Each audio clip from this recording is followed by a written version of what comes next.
I hate that line. Like, oh, it takes more faith to be an atheist. No, it literally takes zero faith. Free will, right and wrong, reason and truth. I like that he surmised that at the end. So that's what Alex now has to deal with. The free will aspect. Do we have free will? Is there a difference between right and wrong? How do we know that difference? And where does reason and truth fall into this thing that he is claiming has to do with faith and is specifically not something to do with truth and reason? So he says harm tends to spread faster and more strongly via force. Without force, it remains localized and localized and scarce. The scale of harm is mitigated. Oh, definitely. It's just you got to be careful when you're saying without dogma, there can be no harm. That's that you don't want to go too far in the other direction, right? But I am on the same page as you, sir. Right, all things that we consider extremely key in our daily lives, There and you that go. Alex considers key in what he does. It's, I assume, why you get up every morning, or at least why you feel you get up every morning. You know, what gets you up to do your podcast? It's because you want to say things that you believe are reasonable, are going to convince people to act in a better way, or I assume not a worse way, that get people to change their lives in some way, in a self-motivated fashion. That's not merely in a sort of Pavlovian response to circumstance and environment. Put a 1 in the chat if you don't know what Pavlovian response is. So if I were going to talk about the atheist delusion, that's what I would suggest is the delusion, that an atheist can use terminology that is drawn from a world that is external to atheism for itself. And again, that's not an argument for God even. That's just an argument against atheism. Again, I think the arguments against God are fairly compelling, and I think the arguments against atheism are fairly compelling. This is one of the things that I've said to Sam Harris.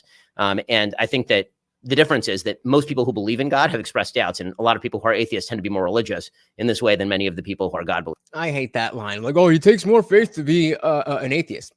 No, it literally takes zero faith. But the notion of trying to make this my ideology is right, my beliefs are right, and therefore you have to listen to me, is the wrong approach. And so shout out again to Ben for coming to the table with a way to discuss religion and culture and society that's not the same old tired arguments of, well, God works in mysterious ways and this and you know exactly what to fill in there, because we hear it over and over and over and over. Even if you are religious, even if you do believe in any religion, especially the Abrahamic religions, you know what they're going to say. You know what they're going to say. Believers. So let's back that up a little bit. Get that one. God are fairly compelling, and I think the arguments against atheism are fairly compelling. This is one of the things that I've said to Sam Harris, and I think, yeah, just meaning that, hey, it makes a lot of sense if you want to use your logic and reason and determine that God doesn't exist. That makes sense to me. However, being Ben, that makes sense to me, Ben Shapiro. But as Ben Shapiro, I choose to have to engage in faith and believe in Judaism. I think that the difference is that most people who believe in God have expressed doubts, and a lot of people who are atheists tend to be more religious in this way than many of the people who are God believers. Well, something. So Gromtech says, I feel like religion is just a quicker and easier way to guide yourself towards a better life, both for you and with others. Some people take the belief in their deity more seriously than the lessons. Well said, sir. I think that is that. Yeah, I mean, wholeheartedly agree. I think that, especially a quicker and easier way to guide yourself towards a better life. The issue is that it's not in my opinion, at least, it's not the best way to guide yourself towards a better life. And that's kind of been a big thing that when this comes up, what I've been talking about is the acceptance of whatever dogma you have means that that's the end of the conversation as to learning more about what it all is. When you say, oh, it's God, then that's the end of the conversation. What is God? Well, God's just like an energy, and then it just goes into whatever you feel like, which sounds kind of familiar to what is a woman. Dogma is not good. It helps the refined process that kind of half works. It definitely works. It's just not the best way to guide yourself towards a better life. Like I said, just a quick hand for here's some rules. They worked for a lot of people for a long time. Give it a try. Yeah. And again, it's not that it doesn't work. The question is it the best way to go forward? And I say no. Certain. We don't do cold opens or soft starts here on the big conversation. Alex. Well, I am glad to begin on a point of agreement with you, Ben, that yes, if there is no God, there is no free will. But I think that's because of the truth of the latter of those statements. That I suppose the biggest criticism that I made of you in a video response that I made to the atheist delusion, and this show does seem to have an extraordinary capacity for putting me face to face with people that I've been talking smack about online. So thanks again. By the way, I should say it's a great video, and everybody should watch it if they haven't. Well, I'm going to put that in the description. I think So sweet. The principal disagreement that I think I had with you, Ben, is that there was a subtle or not so subtle implication in my view that yes, with no God, there's no free will, but somehow having God can solve this problem. I mean, you said a moment ago that you don't think you can establish God's existence through reason alone, but assuming that you do believe in the existence of free will, you think it's a real thing that you have. Yes. And simultaneously saying that if there is no God, then free will makes no sense. Yes. That does read to me like an argument for God's existence, such that Not only does it read like an argument, but it very easily fits into, yeah, I don't believe we have free will or a God. And so if free will cannot exist without a God, and we don't have a God, then all that means to me is that we all agree that there is no God and there's no free will. Context said there is no best way. There are best ways, and we should be open to learning from all of them.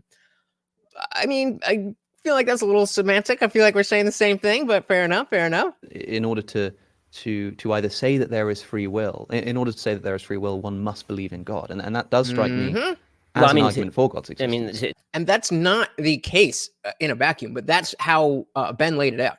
That because we have this free will, that is a reason that we can point to God. So he is correct, and that if there's no free will, then there's no God. That's a rebuttal that knocks down his argument.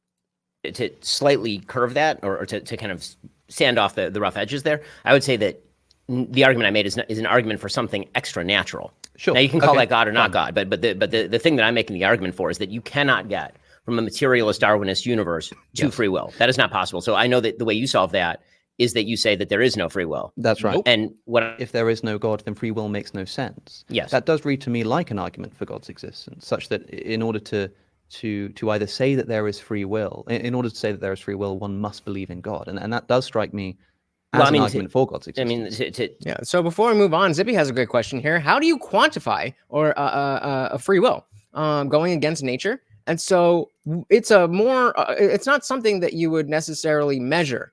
It's a more philosophical concept than a scientific one, but it's an idea that your consciousness is untethered to anything else and can make decisions unaffected by anything. And the fact that you don't choose your parents, you don't choose where you're born, you don't choose any of these things, the idea that you could make these decisions and those things that you didn't choose that are going to have direct effect on how you view the world, see the world, all that kind of stuff, just doesn't, it's a concept that doesn't make sense. So there's no thing that I'm measuring and saying, is there 5 free wills or 0 free wills? It's just the notion of your consciousness acting without any other environmental factors. And as Ben said, he understands that when it comes to reason and logic, we can't explain that. It's like saying, how do you quantify Zeus's existence? It's like, well, we don't know. It's more of a conceptual thing. I mean, I guess that was a bad example, but yeah, it's not it's not something that you test and measure. It's a conceptual thing. Free will, one must believe in God, and that does strike me as an argument for God's existence. I mean, to slightly curve that, or to kind of sand off the rough edges there, I would say that the argument I made is an argument for something extra natural. Sure. Now you can call Okay, that God or not fine. God, but the thing that I'm making the argument for is that you cannot get from a materialist Darwinist universe to free will. That is not possible. So I know that. Okay, so how do you know that? Now we're getting into how you're making claims. The question is whether or not religion is good for society. But now you're making claims about what you can and cannot know. How is it that you came to understand the limits of human knowledge? You don't have that knowledge. You can't make the claim that humans cannot know a thing. You don't know the limit of human knowledge. Thanks so much for watching, guys. If you enjoyed that clip, check out the full live stream link in the bio and catch me live every Monday, Wednesday, Friday, 8 p.m. Eastern. See you there.